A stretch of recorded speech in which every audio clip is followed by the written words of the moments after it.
日本時間15日、ドジャースの大谷翔平は、ドジャースタジアムで入団会見を行い、会見の中で10年総額7億ドル、約1000億円の異例契約についても言及。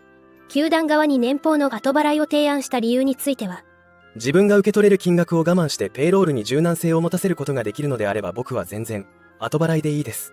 と話していました。後払いは近年の巨額契約では決して珍しいことではありません。ただ、今回の大谷のような総額の 97% を後払いに回すというのは前代未聞。後払い分の割合は 20% 前後が一般的で、これまで最も割合が大きいマックス・シャーザー、レンジャーズでも 50% でした。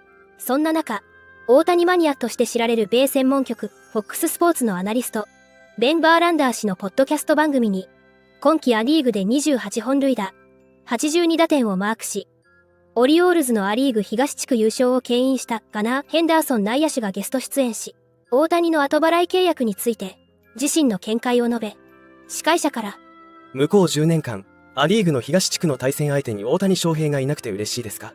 笑。と、質問されると、まあ、嬉しいですね。と、正直に答え、大谷は信じられないほどの才能の塊です。と、ユニークな大谷トークを展開していましたので、日本語字幕付きでご紹介していきます。Well, I'm not sure if you've heard anything about it, Gunnar, but over the weekend, there was a fairly big signing in the game of baseball. How happy are you? Because the conversation was leaning heavily towards Toronto. How happy are you that Shohei Ohtani is not going to be in the AL East for the next decade? Yeah, I got to face him once, and I'm very glad that. Well, I guess I had to face him at least once with the Dodgers. Well, he won't be pitching next year, so in 25, we'll look forward to facing him. But man, that's just electric stuff. But very happy to see that he got what he was worth. I mean, Yeah. It's just unreal talent, and yeah, it's really fun to watch and really fun to compete against. Yeah, pretty big difference in facing a guy maybe once a year if you run into him, as opposed to, I feel like you guys play the Blue Jays every other week. So Yeah, it seems like we play them all the time. what Yeah. were your thoughts when you heard it first come out? He announced it obviously on his Instagram, but when it first came out, 10 years, $700 million. What was your gut reaction? I feel like mine was pretty similar to the entire community of baseball when you just like your jaw hits the floor because that number hasn't been mentioned like ever. Or I think it said it was like the biggest in North American sports. Is that right? Yep, North American sport history. That's crazy, but I mean, he deserves it.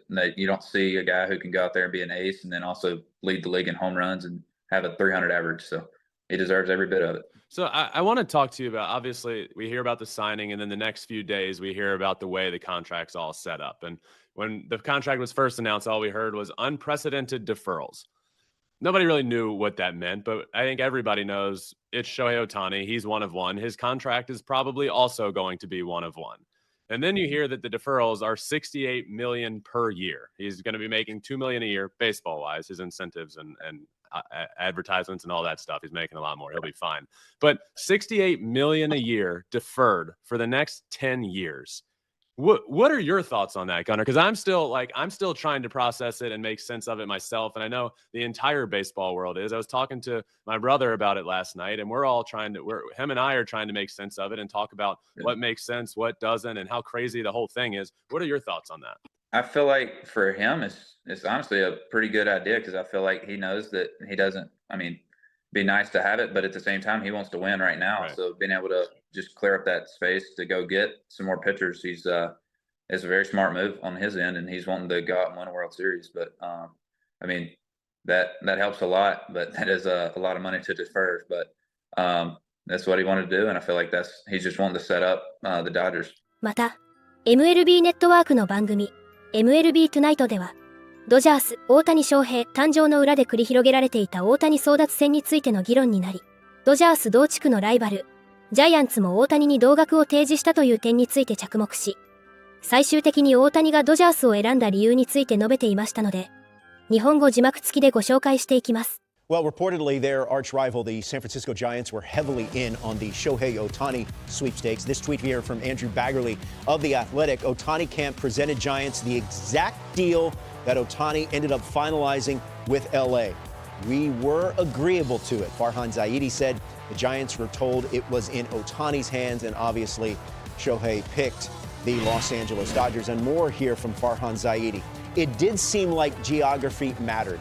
It wasn't an absolute monster deal breaker, obviously, giving the pool of teams that was interested, but we did sense there was a preference to stay in Southern California, and we knew that would be a challenge for us.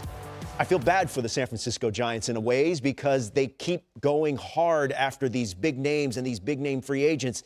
And Dan, for a variety of reasons, it just hasn't worked out. Yeah, but I think when you look at the package of what the Dodgers present, it's really appealing as a player because you look at one, they pretty much have ruled the NL West, and you know they're going to be a postseason team. And you look at that roster, the way it's constructed, if you're Shohei Ohtani, and you look at this, if you're Yamamoto, you look at this, you go, man, you know what? What do I need as a pitcher? I need guys that catch the ball, check.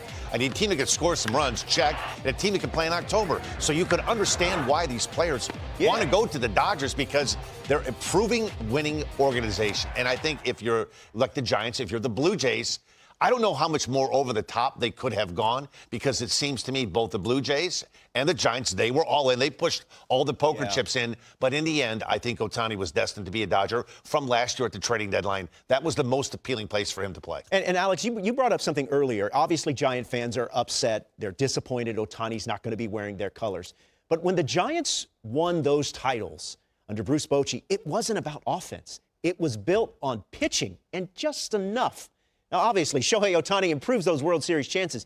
But I still see a roadmap for this team to be very, very successful. Yeah, well, I mean, when you look at the Dodgers now, kind of missing out on that, like, okay, what direction do they go? And like you said, when we were kind of talking before the show, you know, they won, you know, those World Series on pitching and really good defense, and you know had just enough hitters. Now they had Buster Posey, they had some guys that had some really strong all-star types offensive seasons, and you can still have that. But I think when you look at the Giants now, I mean, what they could probably use just like everybody else, they should probably stack up on pitching and see where it goes and really make sure that rotation, which they were struggling a bit last year, filling those innings, making sure that there's a lot of depth and quality of depth as well in that rotation. And Dan, they committed, I believe, the most errors in baseball. I mean, you shore up the pitching, and you got to have that good defense. And like I said, I think there's a roadmap. And I think that's what might be frustrating in the end. I know the Giants are in on Yamamoto, but guess what? So are the Dodgers, so are the Yankees, so are the Cubs, and so are the Red Sox. So you've got a lot of large market teams. We thought this Yamamoto sweepstakes was going to be around 150 to 200 million. Now we're starting to hear it's going to be north of 250, close to